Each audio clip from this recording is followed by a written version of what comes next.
How to record your screen on TikTok Live. Hello guys, this is Atticus and welcome back to another tutorial video. In today's video, I'll teach you guys how you can record your screen on TikTok Live. So without any further ado, let's dive right into it. The first step here is open up your TikTok. Make sure that your TikTok app is up to date to its latest version. After you're on your TikTok, what you'll need to do is you'll need to tap on the plus icon on the bottom to go live. So tap on it. After you tap on it, you should see the live button right around here. After text, you should find the live button. It should look something like this. So let me show you. So it should look something like this.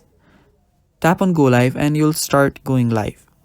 Now after that, if you want to record your screen, what you'll need to do is swipe from your top right corner and you should be on your control panel. There you'll see the screen recording button right here. Tap on the screen recording button and you'll start recording your screen and recording your live as well. So that is how you record your screen on TikTok Live. And that's basically all for this video guys. Thanks for watching. Stay tuned for more and bye bye.